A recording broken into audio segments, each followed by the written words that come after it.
Oh my God, I'm scared. What is your definition of a good father? Oh, I was talking about this the other day. I mean, for me personally, what's the most important thing, also working with children, is like somebody that's consciously present. I just see it so many times with the people I work with, or even in my personal life. It's just like there's no quality time. It's like, or it's the way where a nappy is full and it's not your job. It's everybody else's job, but not yours. And this like quality time spending, not being there, making sure the child doesn't hurt themselves, but sitting down and playing a conscious, a deep, intentional interest in your child. And it's something that doesn't just come like that. Either you got it or you're not. Like, I'm also not somebody to like blame anybody if they don't feel a certain way. But for me, like, it would be somebody who has a common interest with me, like I would as a mom probably, or I do in children anyways, to like really take time, get to know your child, and having that passion about that. To really all these things about your child. I working with children and seeing sometimes dads even knowing that they don't even know these things, like deep insights about who your child is. And I think for me, the definition of a good father is somebody that takes time but also wants to do it, not like forces himself, I must, because somebody that generally has them in them, that interest to spend quality time with the children and get to know the children for who they truly are. And I mean, apart from that, somebody that's also like, unfortunately, and I guess that's where it goes often wrong with people in their relationships, is like, for me, it obviously would also somebody be that loves me. But that doesn't necessarily... Do you mean that loves their partner? No, loves me in a sense where... No, loves me, actually. Actually, before I was going to say loves me in a romantic way, like nuclear family way. Who's me, though? Are you the child in this, me, or are you loves the me. partner? I'm the partner. I'm the woman, cool. the mother of your children. So it would be also, that would be very important. Now, as I said it, I realized it doesn't have to be like... In my perfect world, I have this like life where I'm with the love of my life and we have children and everything is like, you know what I mean? But even if that is not the case, and we together and then we break up throughout the years, it must still be somebody like that loves me, you know? Because, for example, with my ex-boyfriend, we're not together and it's fine and we're cool, but I know he loves me as a person, you know? So I think that's super important for me. But obviously that's going to be a choice that I'm going to make, at least try my best to make, to, have children with somebody that I know that loves me for who I am and appreciates the mother I am or I will be. And then the difficult part is the whole provider part. I feel like having somebody who provides for my children doesn't make him a good dad. All the other things that I just mentioned makes him a good dad. Not in isolation. Yes, because I would never, if my partner doesn't have money to support us, but he's doing all the things, you're still a good dad. Other way around, it's not a good dad. Cool. You can provide and not be there for it. That's not good for me. For me, a good dad is somebody that really does all the other things. Even though, obviously, having financial support is important, but for me, that part is more important, I think. Okay. Yeah. What is your definition of a good dad? Pretty similar, to be honest. I always say present, active, and loving. I think you have to be there, like, mentally you have to be in the room, as well as like physically being in the room, emotionally being in the room, spiritually being in the room with your children. I always talk about being in life with my children, and I try to visit them in their world as much as possible, which can sometimes be quite hard because our mental, neurological sides are very different. And so, what is that, neurological? Well, I would say like my way of doing it is usually through play. So I play with them in a way that's like rough play or just mess around. that's a really good way to connect with them in life in their level, which is like being with them rather than instructing them to do things constantly. And then like things like puzzles and, you know, Monopoly. I teach my kids poker recently, they're into that. So those type of things I think I'm able to do with them, and that's when I'm being present. Yes. Active is being on, so that's like being in life with them. Being in life with like what they need is the parental part. That's like me making sure I know, you know, does she have the supplies that she needs to do the things that she wants to do? What school trips does she have coming up this week? And does she need packed lunch, or is the school going to provide it? Those type of things, the day-to-day stuff, doctor appointments, that's like being active in their life. And usually that's a thing that the maternal energy does. And that's something that men need to be better at, which is like planning their days, weeks, months, their life. And then loving is just like patience. It's the like process of like going through the days with them and what your influence is on their day. So I'm trying to be loving regardless. If you fall over, you get lost, you get upset, whatever the emotional journey they're on, I try to be a stable rock with it.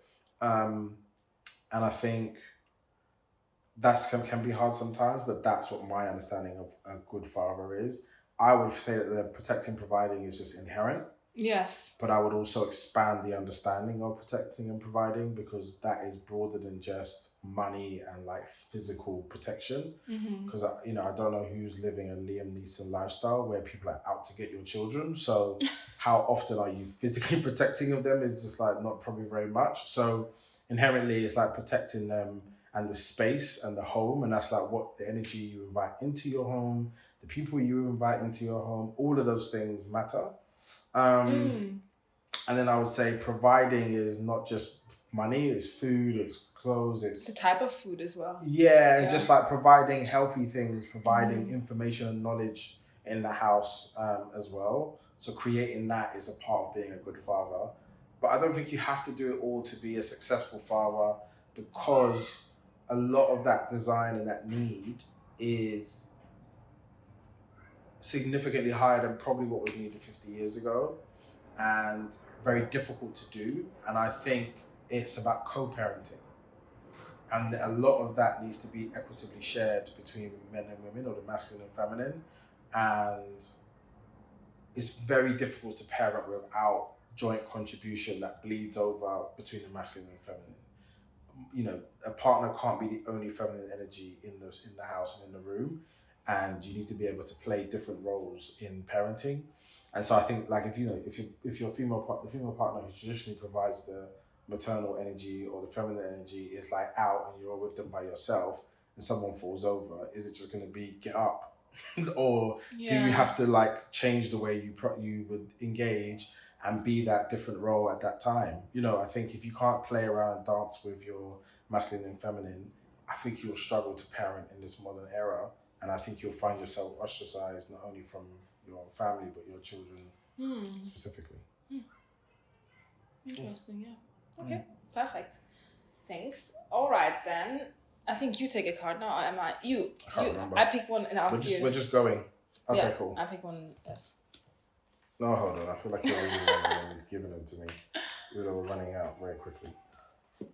All right. Go for it. What lesson did your parents teach you that you now know is wrong? #unlearn. Yeah, so this is one of the ones that I answered with my actual mum present. I can't really think of anything, to be honest. Like, I don't think there's anything that I need to unlearn. I think she gave me a lot of scope to find out answers on my own and then support me in my answers. I think it's just like she never really was able to teach me about how money works. So it's not to really unlearn it, but like I think when you're growing up without much surplus, there is a slight poverty mindset that you develop. And that's probably really reaching. Because it wasn't like I had to unlearn it in a really violent way. It was just like I had to learn it. And I think I learned how to live with not very much. So I can wind my life down to like a very low cost way of existing, because I can cook myself, clean myself, repairing clothes and like recycling things and making money, hustle. That mentality is just in me. So, you know, if I ever had to reduce my cost of living, I could, and it wouldn't impact my happiness. So I think inherently I would like to wish I learned money better, but I wouldn't even put that as a charge against her. I think she delivered pretty much on the key fronts that got me here. So how about yourself? My one is the feeling of being a nuisance. You say that in English? Yeah. Being useless. Yeah. I think I was born into like a family where I was the only child to a mom that didn't even want children. Right. And my dad was more like, I'm an African man. I wanted to have children. You want this? If not, then I'm going to go and sort that out myself. Like, you know, my mom was like, no, I love you. Like, let's have children. And I think, yeah, being born into a family full of adults where I had like mom, dad, grandma, granddad, auntie, uncle, and it was all like, I'm the only child. It was always like, yes, everybody loves me, attention, like, oh, cute, you know, but at the same time, it's like, don't touch this, you're breaking everything, you're messy, you know, so even though now, as I'm working with kids, I realized, hold on, I was never messy or dirty or breaking everything or clumsy. I was a child. And I grew up with that feeling that everything I touch will break. I can't do anything. And I'm messy. I leave mess everywhere. And kind of like usually the attributes of a young child that's exploring its world. But it's been so installed in me that I'm just like not really adding anything great to situations like that I grew up now with this like imposter, a little bit of a strong sense of imposter syndrome, thinking that everything I touch is just gonna break. Like I don't want to use this. It took me so long in my life to even like start using washing machines and stuff like that because I just thought if I touch it, it will break. And you know, to the point where now I'm like super like extra like it left me to be like a really messy person throughout my early 20s even. Like I just even not tidying up because everything was always tidied behind me. So yeah, just feeling like I'm a nuisance and I bring no value to situations because now I realize I was just being a child. But my parents, my mom, she was very irritated by me just touching things, pulling things down, opening things, then breaking things, losing things. But that's just being a child. That has nothing to do. So yeah, I think now I'm unlearning that.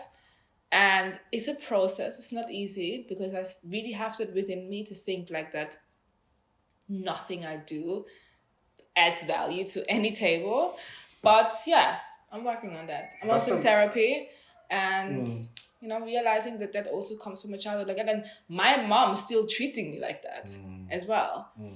To this day. And yeah, I'm unlearning that. Yes. Well, thank you for sharing that. That's like real things. Yeah. I think sometimes people don't realize that the realest things are they're small from the outset when you're looking outward, looking in. But the impact is huge.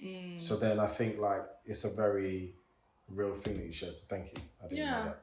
Yeah, so I think working with kids as well and seeing parents actually wanting their children to participate in like everyday tasks, so wanting the children to come to certain places with them, wanting them there.